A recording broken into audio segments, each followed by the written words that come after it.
Welcome back to A Celtic State of Mind. I'm Paul John Dykes, and today I am delighted that it's Thursday, which means I can get a catch up with JP Mason about all things Celtic. JP, how are you doing?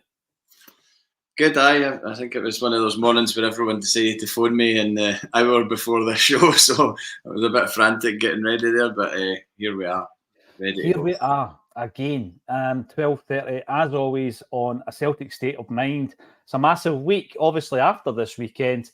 We'll, go into the pre-season. We'll be looking at recruitment. We'll be looking at the Euros, but we will still be streaming every weekday. We'll be covering a lot of the Euros games as well, right into Celtic's friendlies and the new season. It just never stops, JP. You've got one eye or one and a half eyes on the old Scottish Cup final, but you're always thinking about other things because, there's a lot of rumours flying about already. And I'm talking all about the focus. I think that, there was a few comments made by Brendan recently in relation to how we as a football team and as a club are focused on us and we don't allow anything else to interfere with that. And I think it's one of his biggest assets. I think it's going to be key going into the noise and everything that surrounds the cup final this weekend.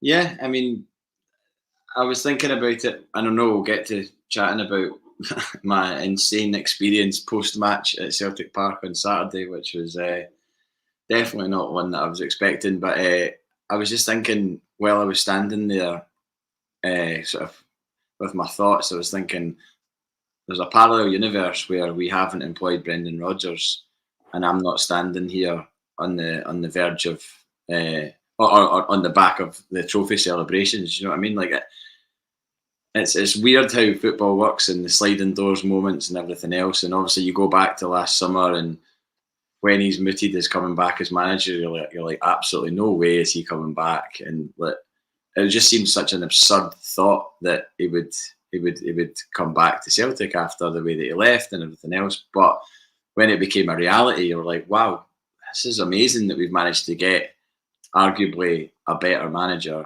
back and a more experienced manager back. So that experience is shown in this season in the way that he's handled the pressure. Someone else pointed out, you wonder how a certain Australian would have handled things at certain times this season when things aren't going for him. I'm not saying that he wouldn't have been able to handle them, and it's a completely different scenario to what he's dealing with down at the moment in Spurs and after the whole kind of furore over the Man City game and everything else. But yeah. Brendan Rodgers has navigated the stormy waters really, really well, and done it without really.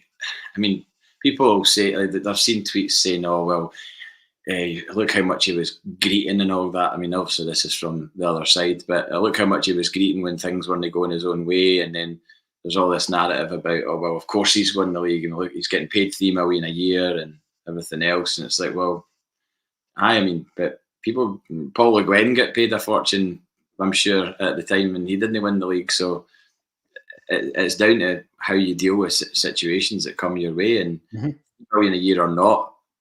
There was points at this season where it could have gone we could have gone down the wrong path if we hadn't got the results we did, i.e. Motherwell away with Matt O'Reilly's last minute winner, Motherwell away with Adam Ida's last minute winner, Hibs away with Ida's last minute winner. All these results have been the wafer thin at times difference between hanging on to a lead and not. Keeping the whole thing alive. That's really interesting what you said in relation to, when Ange left, he was treated almost like messianic figure, like no one can say anything wrong about Ange Postecoglou. He's won a treble. I don't think it's as simple as that because, on the Wander a couple of weeks ago, it was brought up, the fact that he gets a free ride out the way that he left. And I get that he waited to the end of the season, JP, and that's the big thing. That was the big thing with Brendan. The wheels could have came off that, that season that Brendan Rodgers left. Absolutely. Because for a manager to move mid-season is huge. It can really rock the boat. But what did happen and what came clear after the event is that Ange had been working his ticket. I mean, come on. The big man might argue the toss, but he'd been working his ticket, JP. And, there had been a drop-off, even though we wrapped up the treble and everything else, had been a drop-off. But when Brendan comes in, his approach is completely different. There's been a few moments this season, but I think he's chosen his moments wisely to throw a grenade back into the mix. I think he's waited, he's patient. And then he's been like, there you go. It's like, when you go to get your award or your prize or your trophy, it's at that point that you can lord it up because you've won. You've won, and nobody can argue with his right to have a kick back at some of the stuff that's been thrown his way. Now, I can only speak for myself in relation to the journey with Brendan Rodgers this season. And people were saying, he seems like a different character. I think at stages this season he did. But that's obviously the persona that he's given out in press conferences and all that kind of stuff. But when he had to step up, JP, he did. It's like, people say about he's getting paid this money, he should be able to do the job. We all know it doesn't work like that. We absolutely know it doesn't work like that. Not in football. Not in football.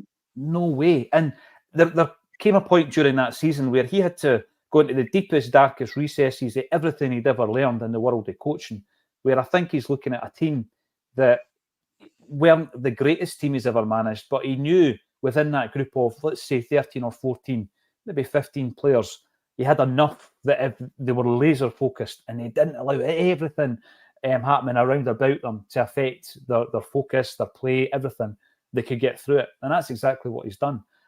But in the last couple of weeks, you've heard them kind of revisiting the facts that, for stages of season, we've not been good enough. We need more quality. We need more depth. He's speaking about that. He's been playing players, basically, that he wouldn't play. He generally wouldn't play because he wants better. And that's all for the pre-season. But, of course, you've mentioned a couple of names there already, Matt O'Reilly and Adam Ida, who are on everybody's kind of minds at the moment, JP, because you're looking at them thinking, will they be here next season? And I'm going to open up with that because Matt O'Reilly, for me, what a vintage campaign. What a vintage campaign. And if we win on Saturday, and I hope and pray we do, he signs off, having, 2.5 seasons in a Celtic jersey. Could he have done any more? A double, a treble, a double. Unbelievable impact that he's made. And irreplaceable. Played in nearly every game as well. Maybe not every game first season. And obviously, Moy interrupted his progress. Well, I wouldn't say interrupted his progress, but Moy came in and found form, and obviously he became undroppable for a spell in that time. But I mean, I don't know his entire appearances for Celtic, Matt O'Reilly's, but he's got to have played somewhere between 80 and 90% of our games in the last 3 seasons, surely. But yeah, I mean, going back to Brendan Rodgers and how he's managed this, like you said, you do choose your moments to sort of fire a few shots, and he's been completely entitled to do that.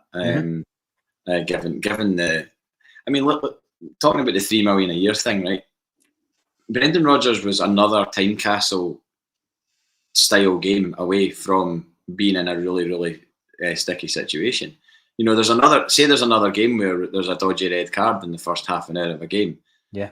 Away from home. Say we had a rugby park caught in the heels of Tynecastle, and then we have to play a game with 10 men. You get a penalty that's never a penalty given against you, and suddenly there's adversity. So you can earn as much as you want, but if you're fighting very odd decisions in games that are affect games, that aren't things that when you're 4-0 up they get a dodgy penalty and it's 4-1.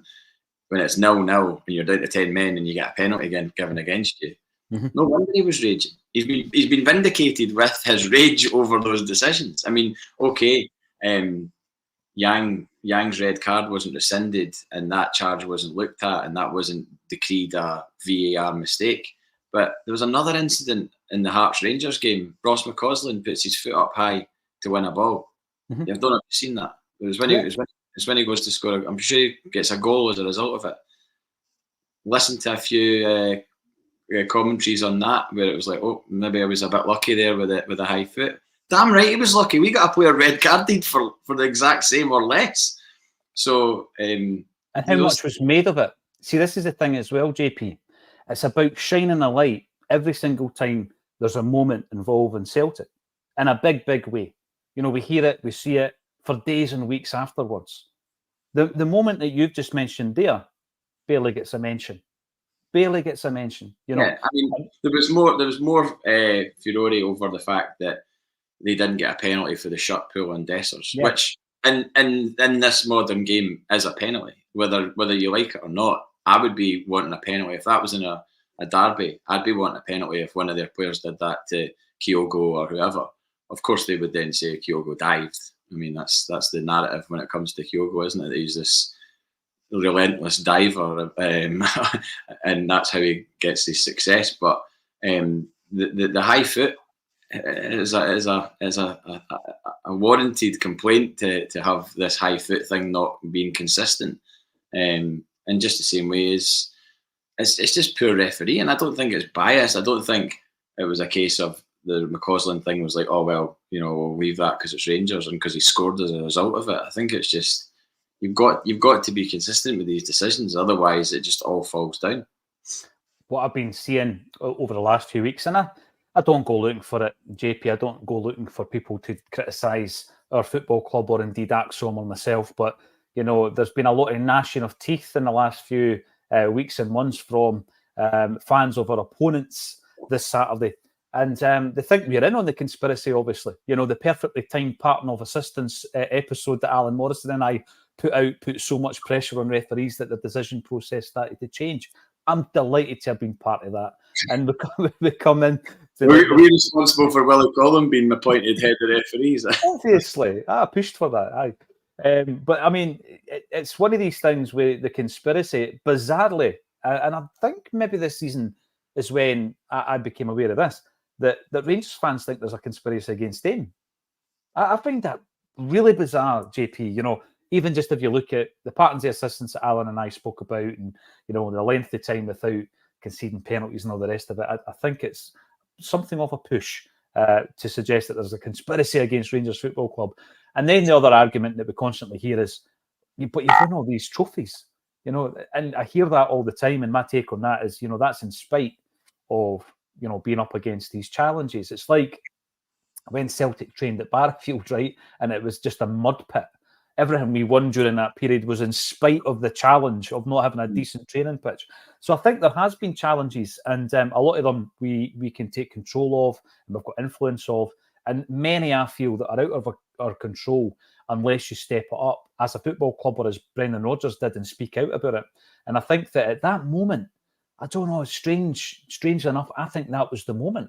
I've said this a couple of times now, Tynecastle, everything's going against you. As a football fan, after the game, I'm probably screaming conspiracy. You know, I'm saying, you're against us. That was never a red card. That was never a penalty. We get beat, and you're in that moment where you think, what are the club going to do about it? Brendan stepped up. And I think after that, you know, after the fallouts with the Ultras throughout the season and everything else, after the injury crisis, you know, getting all these new players and really struggling to get them to fit into the new system, the loss of Vans, the loss of star players, etc. It just felt as though everything started to come together at that moment. Well, and we've won every single game since. Well, I was going to say, if you remove the Hearts game from the equation, how many games would we have won in a row that brought us to this point? Because, I mean, wasn't it 3? Was it? For a long time, we hadn't won more than 3 games in a row. That was definitely a fact that was pushed a lot by everybody, that we couldn't win 3 games in a row. And that was, I guess, leading to a lot of people's question marks and doubts over the team and the manager as well. But, I mean, I don't know how many games we've won from Saturday backwards, but, I mean, it must have been, without Hearts, you're probably looking at like 8, 9 in a row, something like that. And it was one of those things where we had to win those games. We had to put those results together. And I think the Celtic are the only team that have done it before, but have won all 5 of their post-match or post-split fixtures. We're the only team to have done that. So we've just equalled our own record in that sense. And again, kind of had to, even although they'll point at Dundee and Ross County as being the reasons that they lost the league. Well, clearly the table at the end of the season points to the fact that they lost the league on the fact that we beat them 3 times and drew 1. So that's that. The table doesn't lie. When you get the table at the end of the season, it usually presents an accurate narrative of how it's gone, and that ultimately does, really. It does. I've seen that as well mentioned time and time again. I've also seen a lot of people jumping onto the Mark O'Neill comments, JP, about this is the worst Rangers team he's ever seen. It's not the worst Rangers team I've ever seen. It's not. I mean, the teams that Brendan Rodgers were playing first time round were worse Rangers teams than the one that I'm watching at the moment.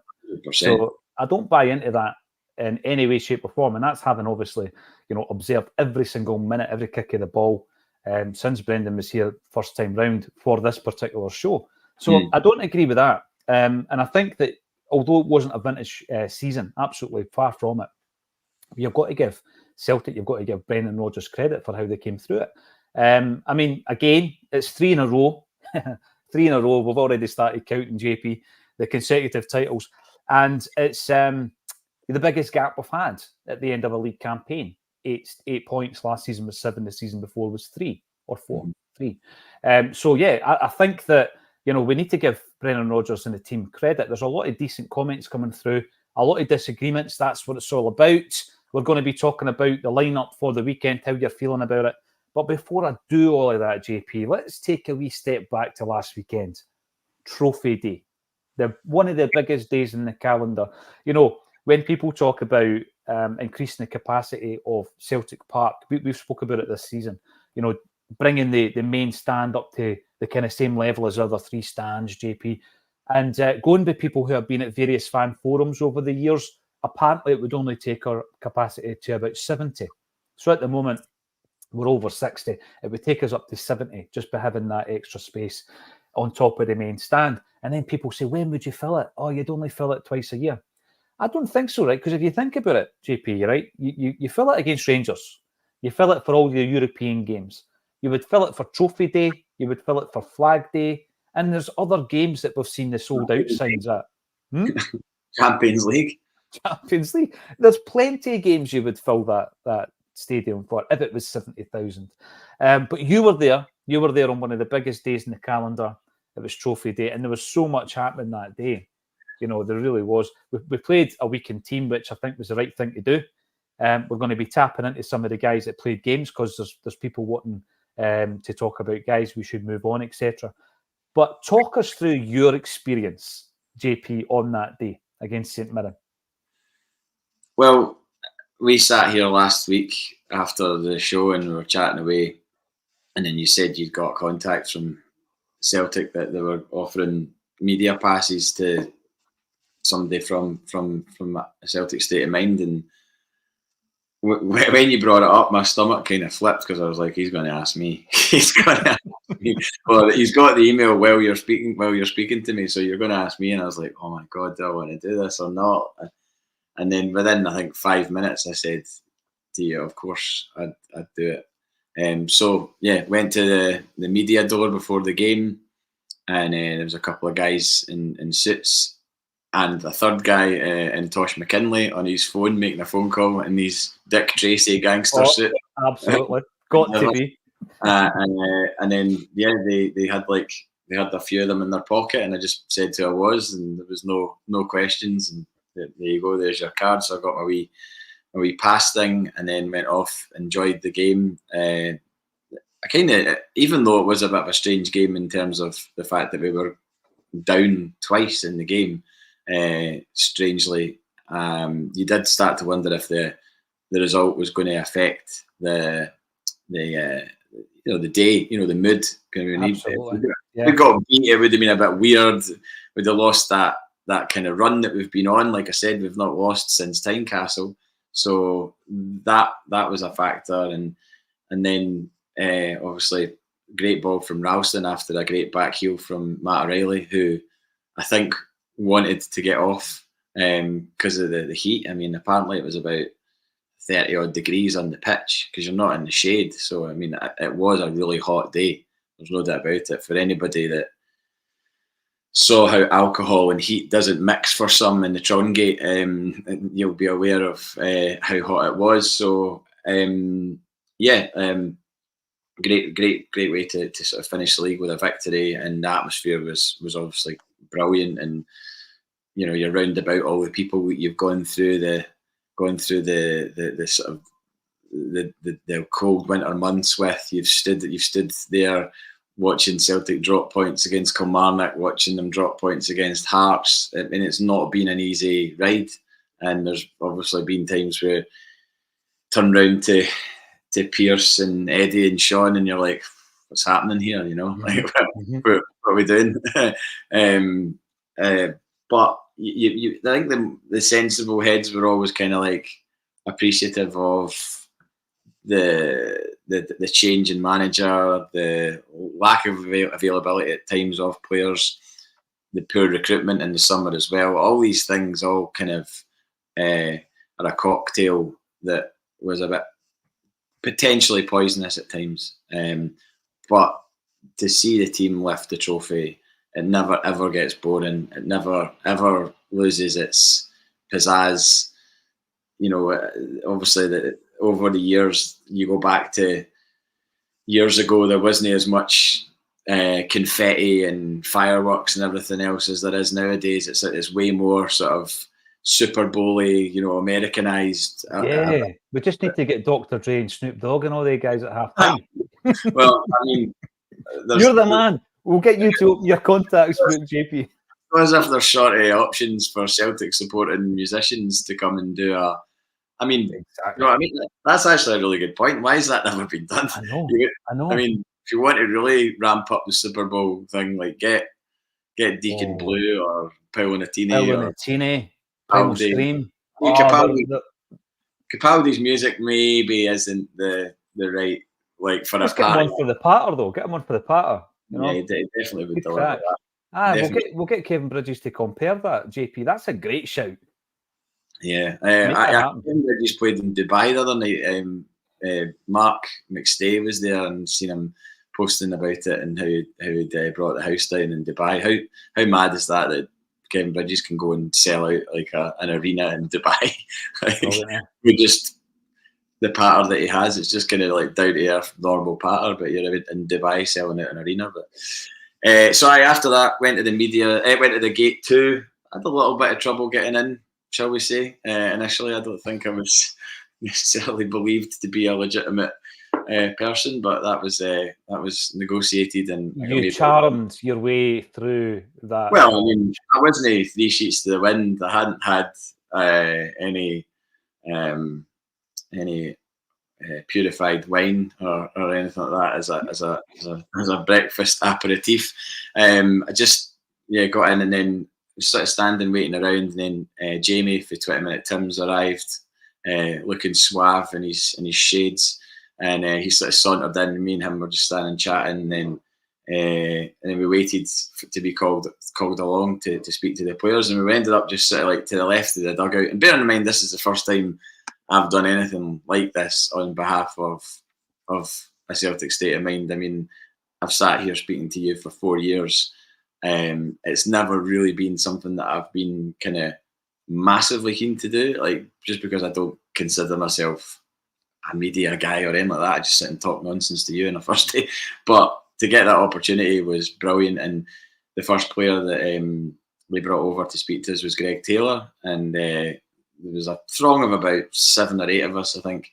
And everyone sort of put their phones down to record it. And I just sort of waited patiently. I didn't want to jump in. I was like, right, these folk have all done this many times, I think, at press conferences and everything else. And then it kind of like, there was a bit of a short pause, and then he looked at me because he was like, "Oh, you've not said anything." And I went, "Greg, just before I say anything, I need to tell you that this guy here is the guy that started the campaign to get you to turn on your Instagram comments, because for a long time, Greg Taylor didn't allow comments on his Instagram, because I think it was at a time when he was probably worried about what was going to be said by Celtic fans. Maybe he still is. I don't know. I mean, maybe every player is.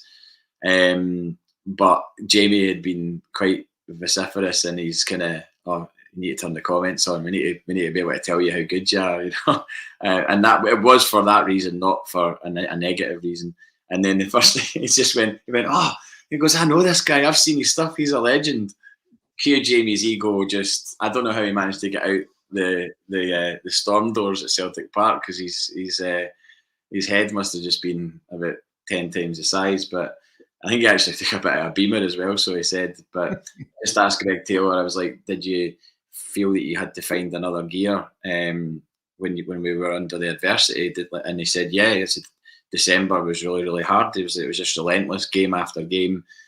Obviously, we dropped points, and some you didn't have time to feel sorry for yourself or mope over the previous game. You just had to go again, and it was like, I think it's when you're actually speaking to a person face to face, you maybe get a better idea of the mental drain that it must take on somebody to go out there and perform in front of 60,000 people or 8,000 away or whatever it is, and you really do get a feel for that when you're actually speaking to a human being, and it's not just a picture on Instagram or a picture on Twitter or an interview with the mainstream media afterwards. It's like you're actually there, and you're like, wow, this is a real human being who will have the same doubts about themselves in everyday life that you do. So that was pretty cool to speak to him. And then he went away and then brought James Forrest over, and see at these points in time.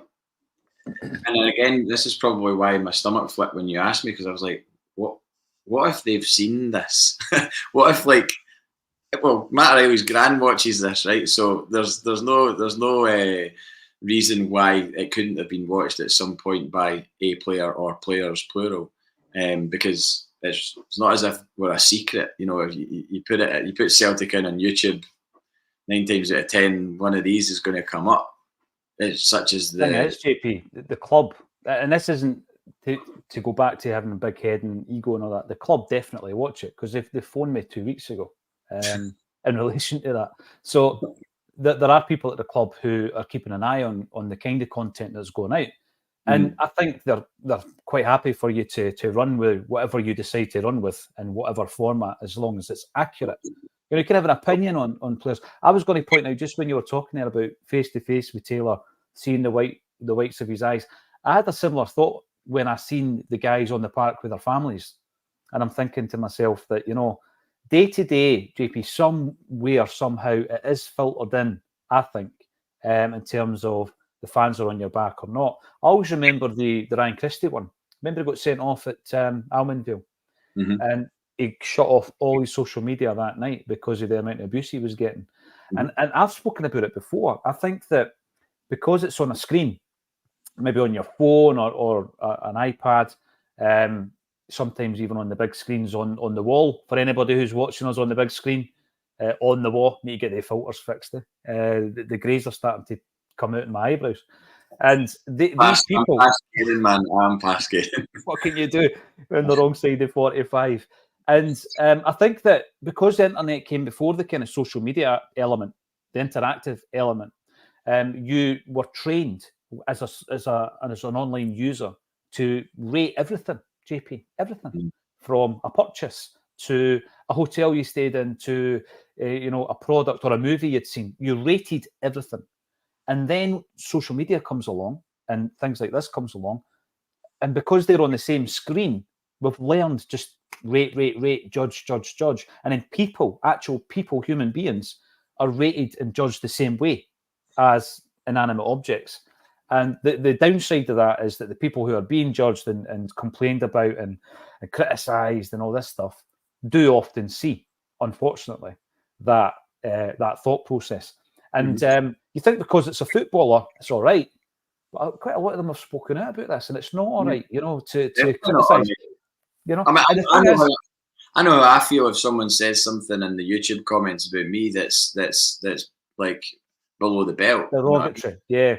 It does impact you. You might not think it. You might be like, well, serves you right. You're going on a podcast. You're leaving you're basically you're standing there ready to be shot at, and it's like, well, am I though? I don't really think I am, and I don't think you are either. And I think it's fair enough if you disagree with something I say. If you that's fine. but there's a way of saying things, and some of the things that people have said about the players that I see, and again, there's not secrets like that. It's the internet is a public forum. Everybody, you could not blame a player if you have that urge to type their name into the search bar out of interest. And I mean, obviously, if they've had a bad game, it would be a terrible idea, because that's when people will be at their worst, and people's behaviour will be at their worst, and you just kind of despair. I mean, like I've said before, some of the things that have been said about Forrest. I mean, the people that have said those things, how do they feel in the last 4 or 5 weeks, where James Forrest has played a significant part in the success of the football club that they clearly love, And so when James Forrest is standing right in front of me, and I'm like, well, at least I know in myself I haven't said anything wild about James Forrest. I've maybe been a bit more of a supporter than other people for him, particularly in terms of believing in him and knowing that he can contribute to the team, and wanting him to contribute to the team, and willing him to contribute to the team. So, yeah, that was, I mean, it could have been anybody that was standing in front of us, but it was interesting that it was Greg Taylor and James Forrest. And James Forrest was asked a few questions, and then it came to me again. I waited until the end. I'm a novice at this, so I just waited to the end, and he kind of looked over as if to say, "You've not asked anything," and then I just said, "Look, I hadn't prepared questions, because I had for a few people. I knew I would have asked Joe Hart if he'd come across. Matt O'Reilly. Because you don't know who the players are going to be. This is important. Yeah, he's got about his gran and stuff like that, and I'd have probably brought up the Bernabeu story. We've seen him sort of sitting on the pitch in an empty Bernabeu, and just saying to my mate, he was at MK Dons a year ago, and 2 years before that, he was training in a park with his dad, like without a club. Astonishing. Which is wild when you think about it. There's a really good article. Unfortunately, it's from the Daily Mail, but there's a guy from the Daily Mail wrote a really good article about Matt O'Reilly and his kind of his story over the last, well, his whole career, but mainly over the last 4 or 5 years. So yeah, you don't know who you're going to speak to, and I had a few ideas, like Adam Ida. I was going to mention the Norwich City podcast that I watched in January. Joe Hart, I was going to mention the criticism that he faced and whatnot, and how he dealt with that. But the James Forrest, I just said, you were here when Brendan Rodgers was here the first time, and you're here when he's come back. I was like, have you noticed the difference in him? Because like you said earlier in the show, that he may be different in terms of how he's been portrayed in the media, but behind the scenes he might be this exact same guy. And James Forrest pretty much said that he was the same meticulous guy, when it comes to the detail and everything else. And a lot of the players that didn't know him were all asking him and Cal McGregor and Stephen Welsh, Anthony Ralston, Scott Bain what he was like, and they were only able to say, good things. And they said, he's won the league in his first season back. Like, what more can you ask? Type thing, and hit the nail on the head. And then, so that was cool. And then Sharon came over, the media representative, and said, right, guys, that's it. Thanks very much. And then Jamie was like, right, let's go and get a pint, because we were definitely in need of one. And it was roasting. And I looked over and I saw Brendan Rodgers embrace Neil Lennon. This is empty stadium, no cameras, like that. And I just saw him embrace Neil Lennon, and they were like kind of standing, like holding each other's shoulders, just being like kind of geeing each other up. And presumably at that point, Lennon knew that he had the Rapid Bucharest job, because it's only a few days ago. So you'd imagine that was done by that point. So maybe Brendan Rodgers was congratulating him on that. I don't know. And then he looked over. We were walking away back to the gate, and for some reason, I looked back just to see if anything else was maybe going to happen. I had a feeling it would. And Brendan Rodgers was looking over at the throng of people, and I saw him kind of eyeballing them, and then he started walking towards, and I went, Jamie, come on. And he was like, what? And when they turned round, I went, look, walked back. and he walked over and he was like, "Oh, here we are, the real Celtic supporters, the podcasters." So yeah, and by the way, just to clarify again, just to totally underline this, absolutely not advised to do it by Celtic's PR team, the media team. No. He's just decided to come over and chat. Yeah, absolutely, of his own volition. Sharon didn't have a clue he was doing it, wasn't involved in it. It came over. I mean, it's clever. I mean, I'm not going to sit back. There'll be people there be going, "Oh, he knows what he's doing," and all the rest of it, because you're sitting here talking about him in a positive way. But I've been sitting talking about him in a positive way all season. So again, it was a case of I'm not shaking this guy's hand knowing that I've like eviscerated him throughout the season, or had goes at him, or ever had the audacity to say things like, "We need to change the manager in January," or "We need to change the manager in the summer," which I've heard from quite a lot of people this season who I've been surprised at, if I'm being honest, some of the people that have said it, because I'm like, are you kidding? Are you for real? I know. No way. I made my peace with him coming back, and I said what I said at the time. I saw him coming back as a way of an apology, and the more things that I've heard coming out, and the fact that he felt that he was being edited out of Celtic's history, and it didn't sit well with him, it kind of justifies the way that I was thinking. So he comes over and he's just talking to us, and it was just a casual kind of chat with a couple of people asked questions to prompt him, and he obviously went off on one and a few, not in an angry way, just went off doing his media bit, and he shook all our hands before he started talking, and I shook his hand and just said, "Thanks very much, Brendan," and he went, "You're very welcome," and I was like, wow. At no point did I think I'd be shaking the manager's hand on the day that we lifted the league. I mean, that's a pretty big deal, especially given that there wouldn't be many other chances in my life probably to do that. I mean, it's maybe a once in a lifetime thing, and if it is, then I'll remember it and I'll cherish it. And then Sharon came over actually and asked him to go and do something for Celtic TV, and he went, "Just give me a few seconds. I know these guys." I know these guys. I mean, doesn't know? Maybe he knows. You've got it on tape. You've got it on tape. The only reason we've not put it out in the channel is because there's lots happening in the background, and it probably wouldn't be as enjoyable. You could transcribe it, and you can hear him saying that. You can actually hear him saying it. But we had a laugh about it later on that night, because I says to you, "But JP, you've seen the content, you've seen the footage. You hadn't watched it yet." And I think, Celtic TV put it out. It was after the whistle or something, I think they called it. And it's just like 20 minutes of the celebrations. And you've got Jerry McCulloch bouncing about trying to find a player or whatever. And he's obviously been promised the gaffer's coming. But what's meant to be kind of off tape, you can hear him speaking to Sharon going, "Where is he?" Because he's meant to be talking to Jerry McCulloch, but he's over talking to you guys. And he's just done his own thing. And then later on, you see him getting pulled over and all the rest of it. But it was just, I don't know. People say that these kind of things are calculated and all that. I seen a wee bit of myself. I was blessed to be in his company in October at the St. Roch Centenary game. And I just felt it was genuine. I did, JP. I felt it was genuine. And I know that people will overanalyze it and all the rest of it. But nobody's going to know that he did that for you guys unless we talk about it. Nobody, it's not as if the cameras were on him doing it. Yeah, and yeah, it's not as if this is going out to like millions of people or anything like that. It's just going out to the people that watch the show regularly. And it was a really cool moment. And Jamie and I just bounced out the stadium, kind of full of beans, and headed to Trongate, went to McCool's, saw some folk I knew in McCool's for a few pints, but nothing wild, nothing like crazy. I didn't get smashed, and actually had a bit of a work commitment on Saturday night, so ended up going to see a guy called Teddy Swims at the academy.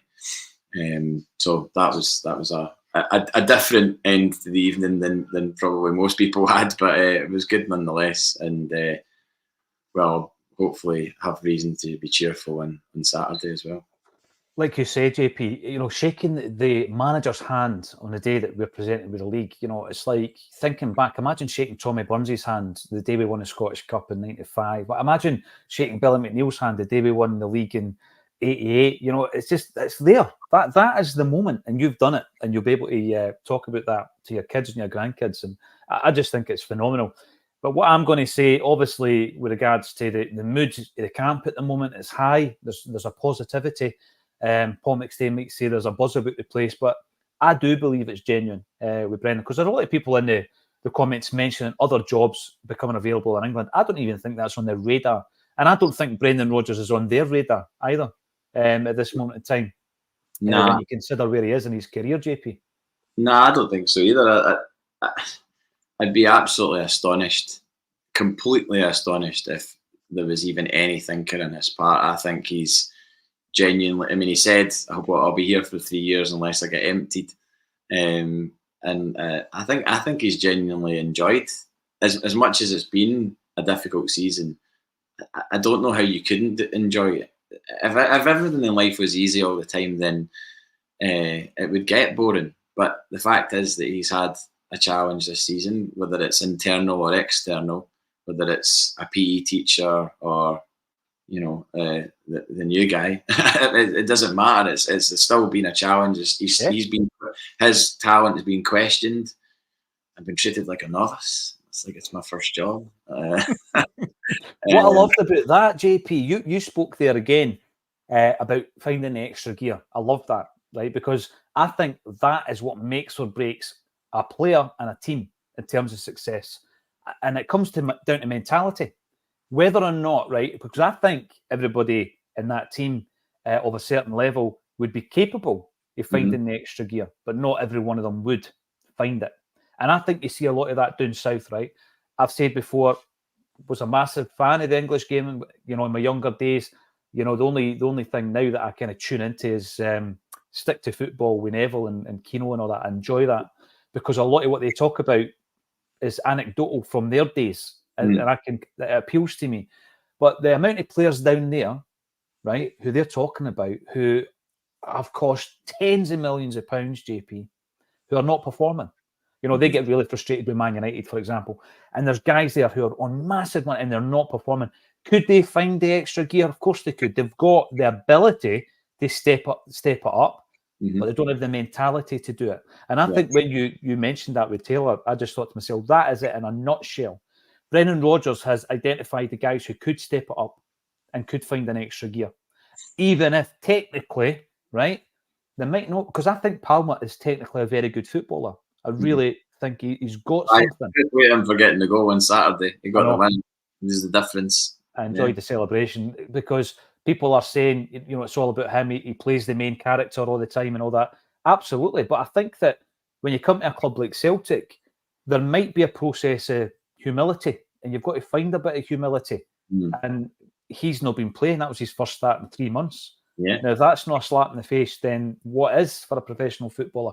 But that point you made that Greg Taylor said that, having to find an extra gear, I think Rodgers has identified the guys who can't find it, or he's not sure they can find it, in the case of maybe Nawrocki, right?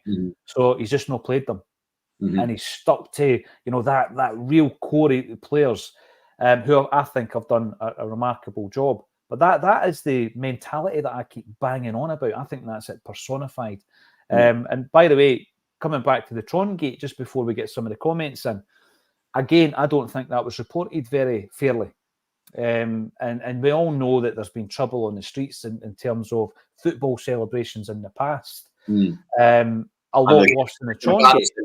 The comparison was always going to be made, wasn't it? I mean, Saturday, unless somebody can correct me, I don't believe that there was a global pandemic still at play on Saturday, or a lockdown for that matter, where people couldn't see their loved ones and stuff like that, but they were allowed to go and celebrate in George Square or wherever they chose to.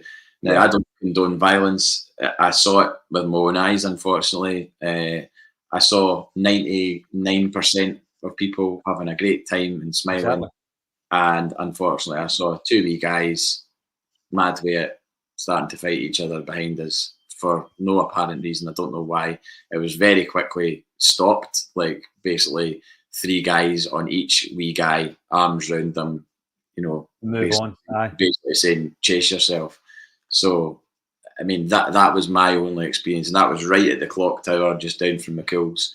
So that was my only experience of any trouble at that point. Like I said, everybody else was just having a good time. Might want to be careful about setting off fireworks right next to groups of people, though, because at the Barrowland walkway there was just, I don't know, there was definitely no risk assessments done on the fireworks that were getting set off, because there was one landed in the middle of a group of like fairly young girls, and it was like, well, I mean, pandemonium. Yeah. Fireworks, flares, and all that are great, but I mean, fireworks landing in amongst a group of young lassies isn't a great idea. No. I look at it, JP. That there's two things I'd like to say, but the first one is the way that it's reported, right, and the fact that I think 19 at last count arrests, 19 arrests, right? Okay, so generally within that area on a Saturday night in the summer in Glasgow, how many arrests would there have been? Because that's never looked at, right? So there was always at some point going to be some kind of disorder in that area when the sun's shining, when people have had a bevy. It just so happens that, Celtic are the focus and we get the blame for the 19. So let's say on any given day there would have been 14 or 15 arrests anyway. I don't know what the figures are, but there would have been, on a Saturday night in Glasgow in the summer, there would have been arrests in any case. I'm not condoning any violence or any bad behaviour.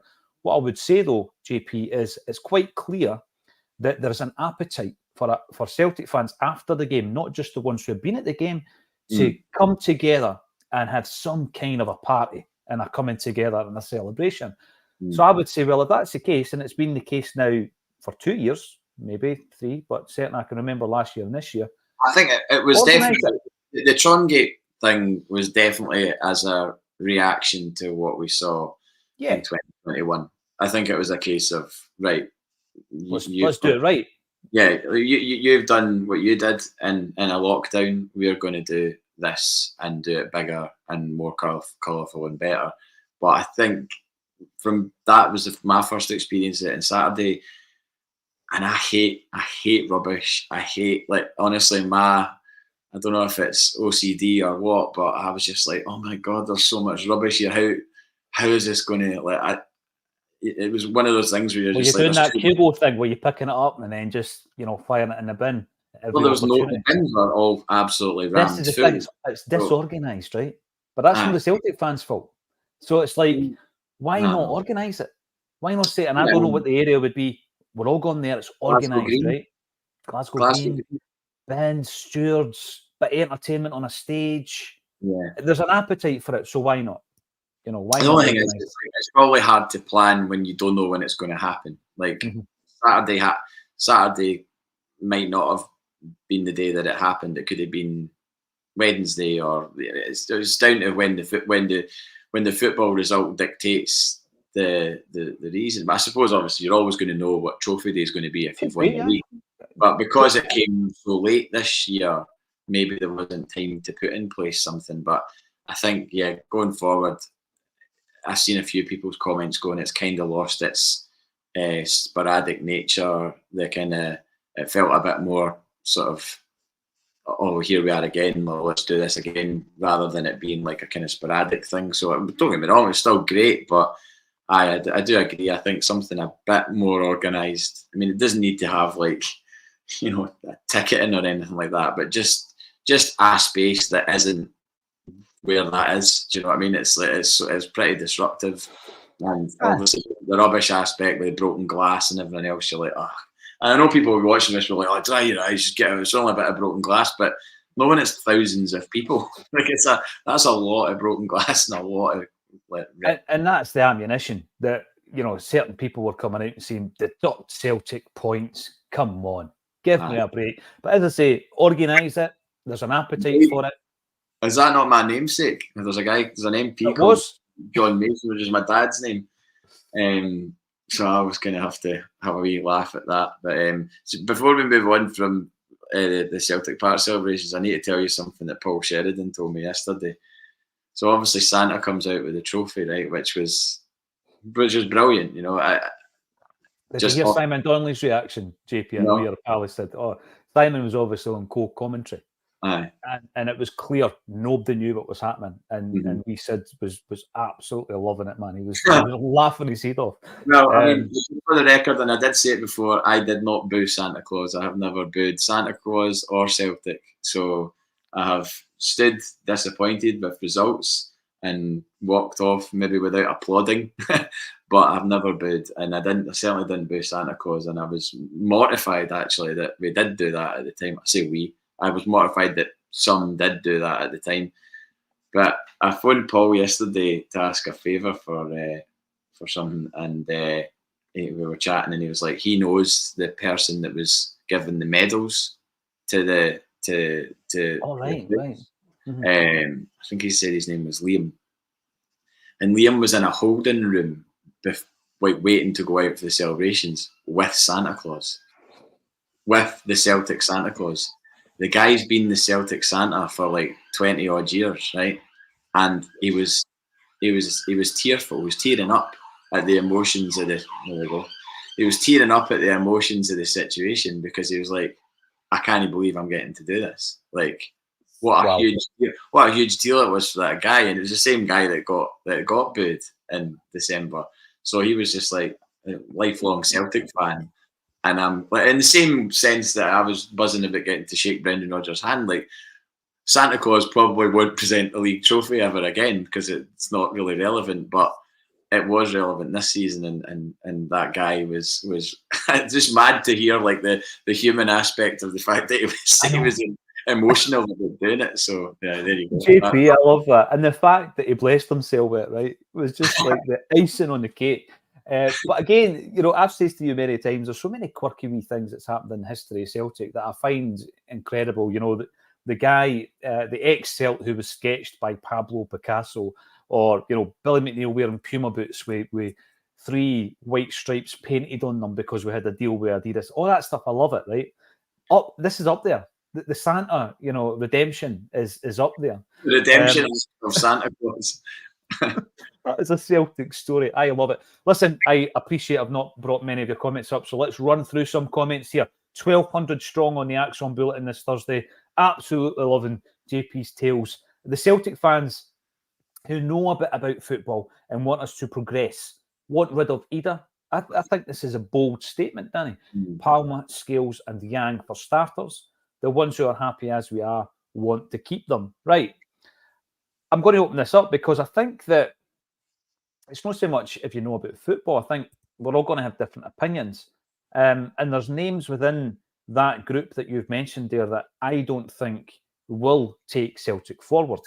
But I don't want to write them all off because in terms of Ida, for example, if we want to focus on Ida, I look at Scales and I think that Scales, brilliant squad player, JP, moving forward, brilliant squad player. I want to improve on the left side of the central defensive area in the summer. But Scales like Ralston, you can trust him. You can bring him in. I thought Ralston came in and, I'm happy with Ralston's performance. I think Scales would be the same. Yang, I've got my doubts about Yang. I don't know if he's up to it. I don't know if he can find that extra gear. I don't know if he's got the mentality. Palma, he's got the skills. Whether or not he's got the mentality remains to be seen. Ida, however, what else could Ida have done, JP, since he came to this football club? Now, I know that we're hearing stories that Mickey Johnston's coming back. He's done his farewell to the West Brom fans. I think that's just part and parcel, If he was to sign for West Brom, the fans would be loving it. The reveal, and there it is, Mickey Johnston. Celtic fans would be loving it as well. Some. Ida, what else could he have done? What else could he have done since he came to the club? And by the way, he could still write his name into history even further on Saturday. As could Matt O'Reilly, the player of the year that didn't get player of the year. I know. Absolutely wild when you look at this. When you look at his stats, the 20-minute Tims did Lewis at 20-minute Tims did an article on Matt O'Reilly yesterday, and it lays bare just how ridiculous it is that he didn't get player of the year. But anyway, that's everyone kind of knows that. But Ida, I said at the time, I wasn't prepared. Obviously, you're always prepared to like give people the chance to prove you wrong or right. And I said at the time that I watched that wee guy on the Norwich City podcast, and he'd said I'd be wanting $6 million for him. And as soon as I heard that, I was like, he wouldn't be saying that if he wasn't worth it. Mm-hmm. I just don't believe that somebody would. He didn't come across as the type of person that would just say it kind of off the cuff. It was based on what he'd seen him do for Norwich, and the potential that he has.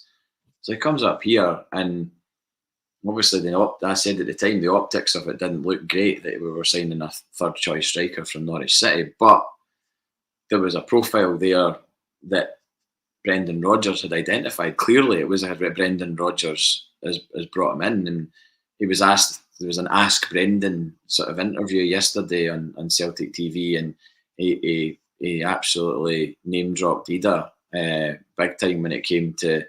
I forget the question, but I think it was in relation to big goals and the big goals that were scored, and there is no question that his goals massively contributed to this league title. Massively. He can look at that league medal, and whether he's here next season or not, or whether he's somewhere else, he can look at that league medal and know that he was not just a guy in a tracksuit in the dugout. He was a guy that got his top and his shirts dirty in the times that we needed it, and in the times when we needed goals. I think he was talking about Ida's header, the header at for Park, yeah, pace and the power, and giving it all that, and so if you've got the manager waxing lyrical about him, you would think that he's in the mix to be signed. So I don't understand why he's been included in that the commenters there of players. Yang, I think he would probably benefit from a loan move, because he's not going to play week in, week out at Celtic next season. Absolutely no way. I don't know who will, but I don't think it'll be him. Scales has just signed a new deal. Why would you want to get rid of somebody that's been so reliable? And again, played so many games. When he's been needed this season, he's been there. He's been relied upon over players that we've paid a fortune for and are probably earning more money than he is. And Palmer's just an enigma, and I don't know if the manager, based on the fact that he got his first start in 3 months, I think that's the biggest indication that Brendan Rodgers doesn't probably see him as part of his team going forward. Whether or not that will transpire in a move in the summer, I wouldn't be overly upset if Palmer and Yang were to leave in the summer, because I think we can do better than both of them. And that's not based on anything other than what we've seen. Like we're not. It's not as if we've not seen them. I mean, there's people sort of clinging on to the hope that Yang will be this player, and we've not got time to wait on him being a player. You want somebody. We've got 8 Champions League games coming up. If Yang can't cut it in the Champions League, we need somebody who can. No, this is it, and I think we have seen enough of him, JP. Yeah. It's not like it's been fleeting performances. No. And when you consider the situation with the wingers, Vata is still in talks with the club regarding a new contract. Tilio is over in Australia. Haksabanovic is down in Stoke. Mikey Johnson's just coming back for West Brom. So I think there's a lot of other players actually in the queue in relation to whether or not they're going to be at Celtic next season. And then you talk about Palmer and Yang on top of all that. So, I'm pretty sure that Brendan Rodgers will be in the market for some new wingers, as well as a centre-half, a left-back, a goalie, a striker. Susan Finlay, great to see you. Not seen you in a while. Great to see you. Hi, guys. Hope you're both well. What's the venue for the gig on the 27th of June? We are at Barra's Art and Design. I'm actually going to nip up there after the show today. It's a tremendous venue. I really, really love the vibe of that venue. And the last gig, actually, we did there was with Martin O'Neill. But we are there again next month, 27th of June. Alan Thompson, Stan Petrov, Jackie Mack. And I keep saying this about that team. They came together. Obviously, Petrov had been signed by Dalglisham Barnes. Jackie had been signed by Tommy Burns. And then Tomo comes in under O'Neill. So they 3 players came together in the 2000-2001 season, JP. And that is the beginning of the domination we are currently enjoying. The last 24 years of domination. Every so often a trophy goes awry. But that's the domination that we've enjoyed. And that trio will be on stage with Acsom next month, Susan. Hopefully I can see you there. The ticket link is under the page, under the video. My ball. Any clues if there is going to be a tifo? Well, the Green Brigade are asking everybody to wear the hoops. That's one thing that they have put out on the socials. They're asking all the Celtic fans to wear the hoops on the day. I know everybody's got their choice of Celtic attire, but yes, green and white hoops is what they're asking for. You also say Simple Minds used to have Celtic crest on a drum. Yeah, get Simple Minds in there as well for the halftime. I tell you something, talking about the Super Bowl stuff, right? When I was doing the Andy Lynch book, which is up on that shelf somewhere, and we were talking about his time over in the NASL, as it was the razzmatazz, the box office, American kind of take on football, as they called it, soccer, which was an abbreviation of association football, SOC, SOC. Can't remember the guy. He was an English guy over there who was part of the federation in America, and that's where soccer came from. And Andy was telling me about some of the entertainment that they had at their games, JP, where you could buy like a double ticket, a double whammy, so you could watch the football game and then stay behind and watch the Beach Boys or Led Zeppelin after the game. And as soon as the full-time whistle blew, the crowd of people would run on the park to build the stage for somebody like the Beach Boys and all that. So yes, they were ahead of their time, that's for sure. And I think in terms of maybe on-pitch entertainment, or even up at the Glasgow Green after Trophy Day, we could have bands like that on, JP. We could do it. Absolutely, yeah, absolutely. Before we run out of time, by the way, I need to mention a couple of people. So last week I mentioned I was DJing my wee cousin's birthday in Camlin, or Camelin, as I was corrected. And I'm in this wee social club in Camelin last Friday, and a guy comes up with I think it was his girlfriend, and he was like, "Mate, are you on a Celtic podcast?" And I was like, "Yeah."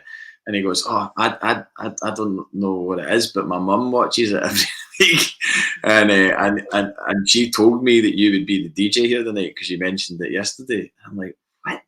So, and then Philomena Bain, hello, and hello, Philomena. Does that mean we're the housewife's choice then, JP? Apparently.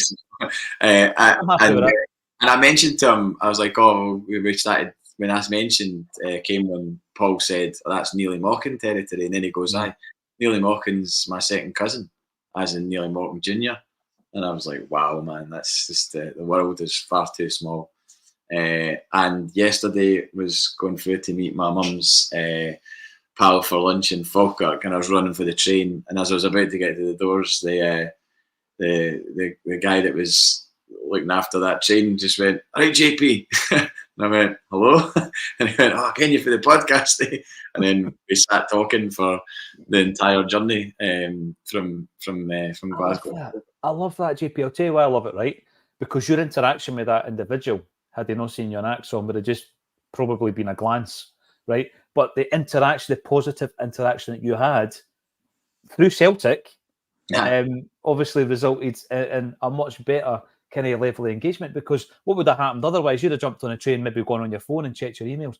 Yeah. So that's what Celtic can do. I felt bad for him though, because I asked him what he was doing for the game on Saturday, and he was like, "I can't get it covered. I'm on back shift. He starts at 2:20." I was like, "Oh man, like you're on, like you're going to be." He said he's doing the Edinburgh Glasgow train as well, so he's not even like there's no even any way that he's going to avoid the score. It's not as if you can hide when you'll just know. Yeah, absolutely. Aye, so I felt for him in that respect, but hopefully we do the business regardless, because revenge has to be had for this. 2002, I was there. It was heartbreaking, and a juiced up EBT Rangers beat us in the Scottish Cup final in the last minute via Peter Lovenkrands. That was a Hartson disallowed goal. Yeah. Game. Am I right? Yeah. And into the Celtic end, and he was a mile inside. And see, when you speak to John Hartson to this day and you ask him about the goals he scored against Rangers, he always says, "I scored 11, but 2 were disallowed." And then he'll tell you about the 2 that were disallowed, because that was one of them, which was the worst. I mean, when you see that still, dearie me.